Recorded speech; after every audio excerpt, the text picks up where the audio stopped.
baraya ikramuhu kadanani shokere gaire baraya ikramuhu kadanani anka alatanu kabara sebeke kabare kada andaba alaye kasali chaya ala kiraka yasa ana hera soro kiyama shokere gaire baraya ikramuhu kadanani. A'udhu billahi minash shaitanir rajim. Bismillahir rahmanir rahim. Au nom d'Allah le gracieux, le miséricordieux, fidèles téléspectateurs de la MTA francophone, assalamu alaikum wa rahmatullahi ta'ala wa barakatuh. Alors c'est avec un cœur plein de joie que nous vous retrouvons dans cette émission C'est Nouveau pour partager avec vous des questions de spiritualité. Alors un thème a retenu notre attention aujourd'hui, il s'agit de l'islam, instituteur de la dignité des prophètes. La croyance aux prophètes est une obligation en islam. Elle fait partie des fondamentaux de notre religion. En effet, l'un des piliers de la foi musulmane nous recommande de croire en tous les prophètes sans exception. Cependant, l'histoire telle que relatée dans plusieurs écritures des livres révélés ne peut nous laisser indifférents. C'est donc dans l'optique de rétablir les faits et de redonner honneur et dignité à ces derniers que nous invitons à suivre avec nous les éclaircissements de nos différents invités sur ce plateau.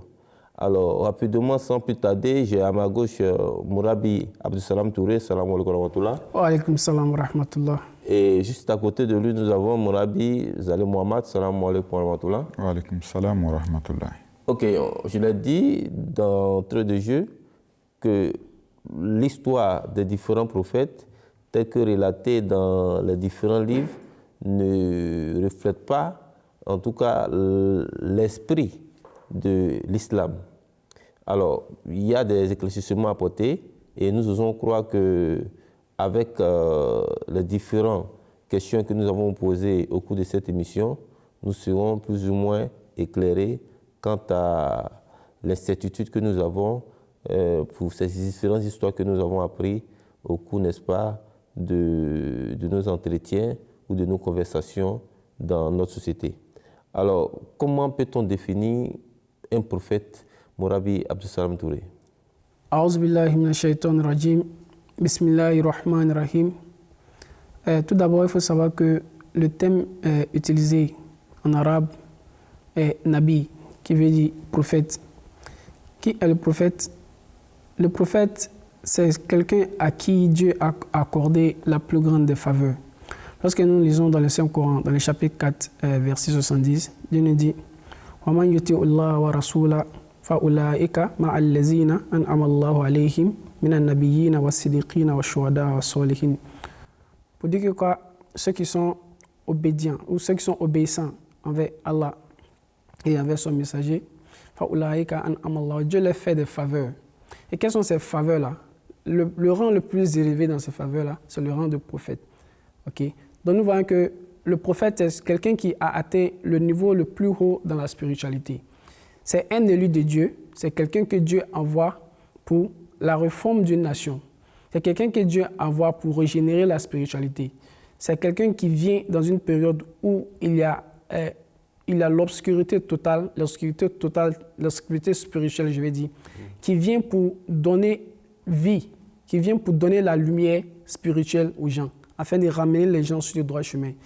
Le prophète, c'est celui-là qui vit une vie de piété depuis l'enfance, depuis sa naissance, jusqu'à ce qu'il devienne prophète, jusqu'à sa mort. C'est lui-là qui est un modèle parfait dans la société. C'est lui-là qui vient pour ramener les gens sur le droit chemin. C'est celui-là qui crée une connexion entre l'homme et son Seigneur. Celui par qui les gens passent pour pouvoir atteindre le niveau élevé de la spiritualité. Donc, en quelques mots, voilà ce qu'on peut définir comme un prophète. Et un prophète, il en a différents types. Il y a des prophètes qui viennent directement, qui sont représentants de Dieu lui-même sur la terre, qui viennent avec des lois pour établir une nouvelle loi. Et il y a des prophètes qui viennent pour réexpliquer la loi qui fut établie par un prophète qui les a précédés.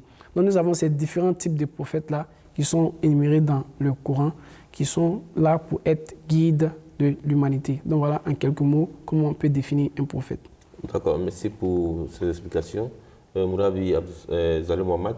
Bon, tout à l'heure, on a entendu le frère Absalam le dire, il a défini un prophète et les caractéristiques qui le composent. On entend souvent parler aussi de prophètes porteurs de loi, donc qui viennent avec des livres, et c'est une certaine catégorie de prophètes qui ne viennent pas aussi avec des livres. Et le Coran en cite plusieurs, on parle de plusieurs prophètes. Au-delà du prophète Muhammad, sallallahu alayhi wa sallam, quelle est la place qu'occupent les autres prophètes dans le Saint-Coran? A'udhu billahi minash shaitanir rajim, bismillahir rahmanir rahim. Il faut reconnaître que l'islam ordonne à ses adeptes d'accepter, de reconnaître tous les prophètes. Ça fait partie des bases fondamentales de la foi des musulmans. Par exemple, dans le Saint-Coran, Dieu nous dit dans chapitre 2, verset 286, il dit en s'adressant au messager, le messager croit en ce qui lui a été révélé par son Seigneur, et aussi les croyants croient en Allah, en ses anges, en ses livres, en ses messagers, et ils disent, nous ne faisons aucune distinction entre ces messagers, et nous avons entendu et nous avons obéi. Donc voilà un verset très clair qui dit que non seulement le messager croit en ce qui lui a été révélé, et aussi croit au messager et accepte la véracité des messagers qui l'ont précédé. Donc, et aussi, les musulmans sont exhortés d'accepter ces messagers et de les apprécier. Ça fait partie de leur foi. Donc, quand on jette un coup d'œil dans un deuxième verset du même chapitre, il dit voilà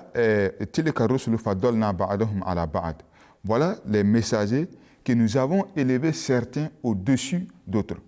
Certes, il y a beaucoup de messagers, comme Dieu même l'affirme dans le Saint-Coran, qu'il y a des prophètes dont leurs noms vous sont mentionnés. Et il y a d'autres dont leurs noms ne vous sont pas mentionnés. Donc, et puis dans ce verset, Dieu dit qu'il y a la supériorité des prophètes. Certes, ils sont tous de Dieu, mais Dieu, dans sa sagesse, a fait que certains sont plus élevés en certains rangs. Par exemple, il y a des prophètes qui ont été envoyés à des tribus, il y a des prophètes qui ont été envoyés à des communautés, il y a des prophètes qui ont été envoyés à des nations.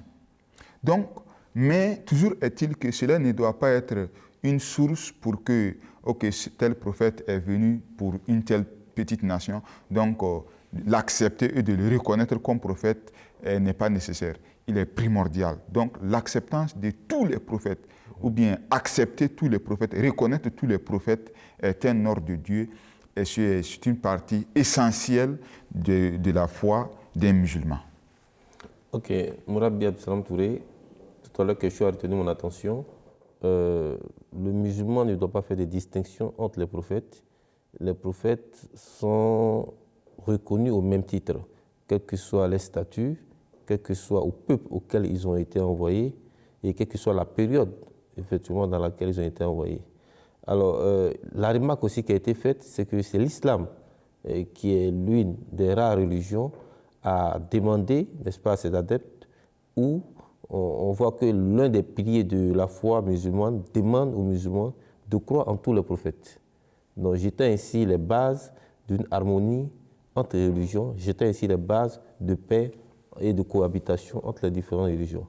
Alors, le thème retenu aujourd'hui est l'islam instituteur de la dignité des différents prophètes. On se pose la question de savoir, est-ce à dire que les autres religions n'ont pas su donner la dignité à leurs prophètes? Effectivement, lorsque nous disons que l'islam est l'instituteur de la dignité des prophètes, nous nous basons sur certains faits. Car lorsque nous regardons un peu les livres qui sont les livres religieux utilisés par les religions qui ont précédé l'islam, nous voyons que la majeure partie des prophètes ont été victimes de beaucoup de calomnies. Il y a eu beaucoup d'allégations qui ont été mises à l'égard de ces prophètes-là. Et voyant un peu le statut, voyant un peu l'élévation spirituelle qu'un prophète a, nous ne pouvons vraiment pas accepter qu'un prophète soit victime, qu'un prophète soit vu en train de commettre ce genre d'actions-là. Donc lorsque nous regardons par exemple dans la Bible, okay, nous verrons que, nous prenons l'exemple de Isa, le Jésus, alayhi salatu wassalam, qui, lorsque nous regardons la Bible, nous verrons qu'il a été accusé d'être né d'une mort illégitime, d'être né d'une naissance illégitime. Et lorsque nous regardons encore de la Bible, nous verrons que les chrétiens eux-mêmes acceptent le fait que Jésus est mort d'une mort maudite, qu'il est mort sur la croix pour prendre le péché des autres. Donc nous disons qu'un prophète de Dieu ne peut pas être maudit, ne peut pas mourir d'une mort maudite. Lorsque nous regardons un peu la définition du mot maudit, maudit c'est quelqu'un qui n'est pas aimé de Dieu. Maudit c'est quelqu'un qui a été rejeté par Dieu. Raison pour laquelle on parle de malédiction. Quand quelqu'un a une malédiction sur lui, ça veut dire qu'il a été rejeté, il est banni. Est-ce que quelqu'un de ce genre peut être un élu de Dieu? Bon, vraiment, nous nous posons la question. Donc, face à ces situations, nous disons que non, ce n'est pas possible. Mais lorsque nous regardons dans le Coran un peu, qu'est-ce que le Coran dit de ces prophètes-là? Nous voyons que tous ces prophètes-là, lorsque nous regardons le Coran, ont un rang de spiritualité assez élevé. Nous voyons que ces prophètes-là, c'était des prophètes qui étaient dotés d'une moralité qu'on ne peut même pas expliquer en mots. Nous voyons que ce sont des prophètes qui ont posé des actes qui ont beaucoup plu à Allah subhanahu wa ta'ala. Nous voyons que ce sont des prophètes qui étaient tous proches d'Allah subhanahu wa ta'ala à travers les actions, à travers leur adoration, à travers les exemples. Et c'est ceux-là même qui étaient guides, c'est ceux-là même qui envoyaient les gens sur le droit chemin. Donc c'est pour cela que nous disons que l'islam est l'instituteur de la dignité des prophètes en nous basant sur les faits qui se retrouvent dans les écrits qui ont précédé le Saint-Coran, ou dans les écrits qui sont dans les religions qui ont précédé l'islam. Donc, en nous basant sur ces faits-là, nous disons qu'effectivement, l'islam est la religion qui est venue pour nettoyer tous ces je vais appeler ça, tous ces tares qui ont été portés à l'endroit de ces prophètes qui ont précédé l'avènement de l'islam. Donc, l'islam est venu pour clarifier toutes ces choses-là et enlever ces allégations-là, faire comprendre aux gens que tous les prophètes qui sont venus bien avant l'avènement de l'islam, étaient tous des hommes pieux et des exemples parfaits. Alors, Mourabi Zanou Mohamed, l'islam est venu pour éclairer effectivement l'histoire, la vraie histoire autour de ces prophètes. L'islam est venu pour enlever la poussière effectivement qu'on a mis sur ces prophètes.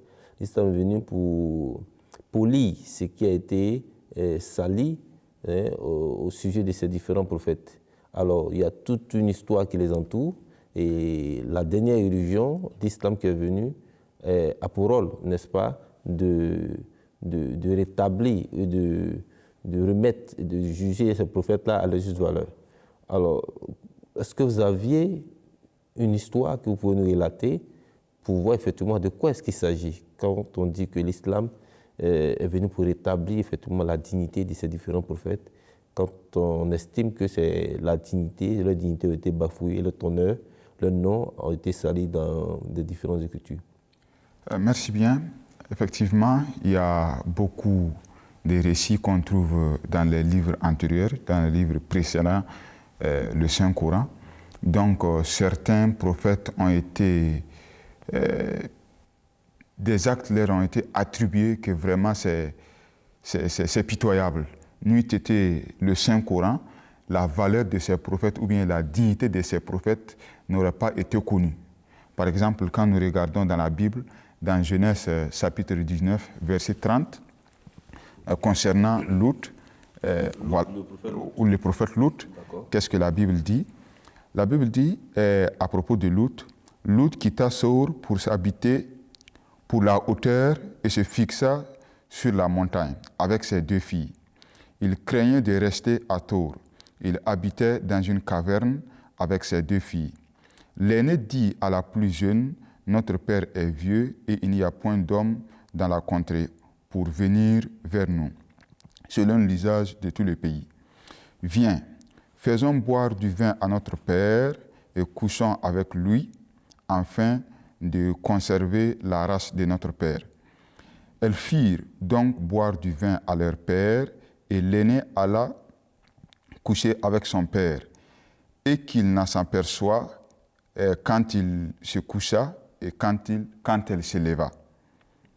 Le lendemain, l'aîné dit à la plus jeune, « Voici, j'ai couché la nuit dernière avec notre père, faisons-lui boire du vin encore cette nuit, et va coucher avec lui, afin que nous conservons la race de notre père. » Elles firent boire du vin à leur père encore cette nuit-là, et la cadette alla coucher avec lui.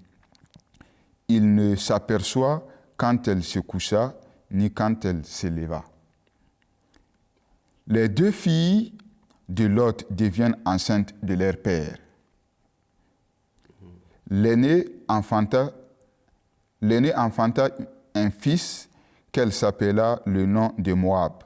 C'est le père des Moab. Et la plus jeune enfanta aussi un fils qu'elle s'appela au nom de Ben-Ami, le père des Amithiens, jusqu'à ce jour. Donc, vous voyez, qu'est-ce que la Bible dit à propos d'un prophète, celui qui est supposé guider l'humanité, celui qui est supposé donner un exemple de sa propre vie. Voilà ce que la Bible dit. Donc, quand vous voyez un adepte ou bien quelqu'un qui vénère ce prophète, alors on voit que dans la société, il n'a pas sa place. Un homme de moralité, un homme normal, ne peut même pas poser ses actes. Et d'ailleurs, le frère Abdou Salam l'a dit, un prophète, c'est celui que Dieu a protégé, qui ne peut pas commettre des péchés comme un homme ordinaire. Donc, si le prophète retombait à bas jusqu'à dépasser un homme ordinaire, vraiment, ça ne tient pas. Donc, la Bible n'a pas apprécié le prophète à sa juste valeur. Par contre, qu'est-ce que l'islam dit à propos du prophète Lut?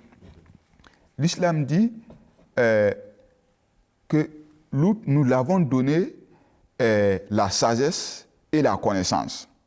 Et nous l'avons sauvé, nous l'avons épargné d'une ville dont les habitants étaient des transgresseurs, ils avaient beaucoup de pratiques qui n'étaient pas saines. Et après ça, Dieu dit, nous avons englobé Noé dans notre merci. Et il est parmi les serviteurs loyaux et un serviteur bien choisi.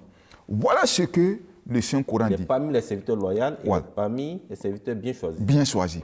Donc, voilà ce que le Coran nous dit au sujet de Lut. Aucune trace d'inceste ou qu'il ait couché à ses filles n'est relatée ici. Oui. Okay. En plus de cela, c'est selon la Bible, pourquoi Lut a quitté pour aller s'habiter là? Parce que là où il était, ces anses-là n'étaient pas sains. Donc c'est pourquoi il a préféré se réfugier quelque part. Donc s'il s'est réfugié là-bas et que c'est les mêmes choses qui arrivaient, donc tu vois qu'il n'y a aucune différence entre lui avec la nation pour laquelle il est venu pour réformer. Donc c'est juste une calomnie infondée sur Lut alayhi salam qu'il aperçoit sur lui. Merci Absalom Touré, un exemple vraiment qui déshonore le prophète Lut alayhi salam. On a 2 exemples de prophètes. Vous avez un autre exemple? Oui, effectivement. Lorsque nous disons que l'islam est suscitaire de la dignité des prophètes, nous ne parlons pas juste parce que nous sommes musulmans, mais nous parlons basés sur des faits, basés sur des écritures qui existent jusqu'à présent. Le passage que le frère Zalé vient de lire est effectivement un passage qui se retrouve dans la Bible concernant un envoyé de Dieu.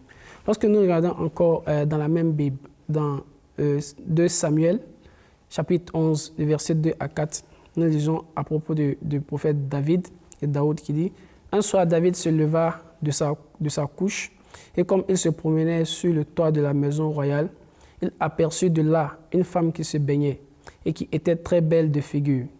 David fit demander qui était cette femme qui se baignait et qui était très belle de figure. Et David envoya des gens pour la chercher. Elle vint vers lui.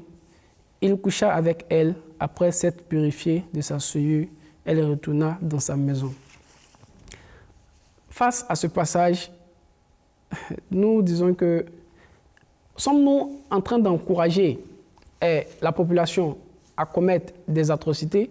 Parce qu'un prophète qui, normalement, doit venir poser des actes nobles, afin que nous puissions suivre pour pouvoir nous réformer. Si nous avons ce genre de passage dans la Bible, qu'est-ce que nous voulons qu'un fidèle de cette religion-là puisse tirer? Qu'est-ce qu'on veut inculquer aux gens à travers ce passage-là? En nous disant qu'un prophète lui-même se permet de commettre l'adultère. avec une autre personne qui n'est même pas sa femme. Imaginez un peu, qu'est-ce que les autres fidèles devront faire? Lui qui doit être un modèle exemplaire. Nous disons que non, cela ne peut pas être une vérité. Maintenant, c'est à travers le Coran que nous avons su qu'effectivement, ce sont des dits et des paroles qui ont été forgés contre ces prophètes-là, mais qui n'ont rien à voir avec la réalité. Lorsque nous venons dans le Coran, nous allons lire le chapitre 38, versets 18 à 26. Le chapitre 38, verset 18 à 26 dit « A'udhu billahi minash shaitanir rajim, bismillahir rahmanir rahim » Vous dites « Supporte donc avec patience ce qu'ils disent, et souviens-toi de notre serviteur David, l'homme de grande puissance. Assurément, il s'est tourné sans cesse vers Allah avec humilité. » C'est-à-dire, il était quoi? Un homme de grande puissance, assurément qu'il se tournait vers Allah avec humilité. Vous voyez un peu ce que le Coran dit de ce prophète-là. Donc quand nous disons que l'islam est l'instituteur de la dignité des prophètes, ce n'est pas par des mots vains, mais ce sont des faits qui se vérifient. Nous disons que tout ceci démolit alors la charte négative de l'adultère qui avait été portée contre le prophète David dans la Bible. D'accord. J'avoue, Mourabi Mohamed, que c'est avec beaucoup d'amertume qu'on apprend vraiment ces histoires telles que relatées dans les Écritures saintes. Et n'eût été effectivement la venue du Coran, on serait vraiment dans l'impasse. Alors, je ne sais pas, est-ce que vous avez un dernier exemple à donner concernant des prophètes qui ont été des allégations? Effectivement, il y en a plein, mais le temps ne nous permet pas d'aller tous ces détails. Mais quand nous voyons dans la Bible, précisément dans l'Ancien Testament, 1 Roi, chapitre 11, verset 4 jusqu'à verset 9, en parlant de Salomon, et que Salomon, dans sa vieillesse, ses femmes ont détourné son cœur. Il a commencé à adorer d'autres choses en dehors de Dieu. Donc, et finalement, quand on dit que quelqu'un s'est détourné de Dieu, c'est-à-dire qu'il a abandonné la religion et il a donné des associés à Dieu. Donc, ainsi, l'Éternel a été irrité contre Salomon. Ça, c'est ce que la Bible dit. Maintenant, comme nous l'avons dit, quelqu'un qui est venu comme un maillon, comme une corde, comme un lien, comme un pont pour mener l'homme à Dieu. Si lui-même, ça c'est sa condition, ça c'est fait, qui se détourne de Dieu, alors quelle expectation pourrons-nous avoir de ces adeptes-là? Mais comme nous l'avons dit, c'est faux, ça c'est une allégation infondée sur les prophètes. Par contre, qu'est-ce que le Saint-Coran dit? وَاتَّبَعُوا مَا تَتْلُو الشَّيَاطِينُ عَلَى مُلْكِ سُلَيْمَانَ وَمَا كَفَرَ سُلَيْمَانَ وَلَكِنَّ الشَّيَاطِينَ كَفَرُوا. Dit, et ils suivaient les rebelles. وَمَا كَفَرَ سُلَيْمَانَ. Sulayman n'a pas été mécréant, mais par contre, c'est les rebelles qui n'ont pas cru. D'accord. Voilà. Donc, un messager de Dieu, les messagers de Dieu sont venus pour établir l'unicité de Dieu. Ça, c'est leur motif principal. Ça, c'est le point culminant de chaque prophète. Si ce prophète-là s'est détourné de Dieu, alors ce prophète-là ne mérite pas d'être un prophète. Et Salomon est un prophète c'est un homme juste, un prophète, un bien-aimé de Dieu. Et le Saint-Coran affirme que non, c'est les rebelles qui se sont détournés de Dieu. Par contre, Salomon est un messager de Dieu et il est resté messager jusqu'à la fin de ses jours. D'accord. Alors, votre mot de fin, Moulabi Absalam Touré? Comme mot de fin, j'aimerais attirer l'attention des fidèles que avant que nous adhérions à une religion, il faudrait que nous ayons vraiment la connaissance de cette religion-là. C'est-à-dire, qu'est-ce que ces religions nous enseignent sur les envoyés de Dieu? Qu'est-ce que ces religions nous enseignent sur Dieu lui-même? Qu'est-ce que cette religion nous enseigne sur notre propre valeur morale? C'est ainsi que nous arrivions à reconnaître la vraie religion. Donc, à travers ces passages, nous sommes arrivés à prouver que l'islam est cette religion-là vraiment qui normalement les gens devraient adhérer. C'est la religion vraiment choisie de Dieu.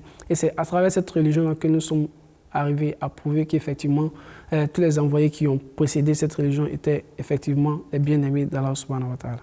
Et votre mot de fin, pour Rabbi Salam Mohamed? Mon mot de fin, c'est accepter, reconnaître tous les prophètes fait partie de la foi musulmane. Donc, le prophète sallam a mentionné qu'il y a eu peut-être 124 000 prophètes. Donc, ce n'est pas parce que leurs noms ne sont pas mentionnés que nous devons les mépriser. Ok, alors c'est sur ces mots de Mourabi Zal Mohamed que nous achevons cette émission, sans toutefois rappeler que les prophètes sont les bien-aimés d'Allah subhanahu wa ta'ala. Ils sont l'interface entre la population, entre le croyant, entre les adeptes et leur créateur. Alors, les prophètes de la naissance sont protégés par Allah subhanahu wa ta'ala jusqu'à ce que le message leur soit transmis. C'est donc une vie pieuse qu'ils mènent avant d'obtenir et de propager le message de Dieu. Alors, le Saint-Coran, loin d'être un plagiat issu de la Bible, est ce livre-là qui a rétabli et qui a redonné l'honneur et la dignité des différents prophètes. Là où les Saintes Écritures, comme la Bible, ont plutôt atrophié la personnalité de ces différents prophètes. Sur ce, assalamu alaikum wa rahmatullahi ta'ala wa barakatuh.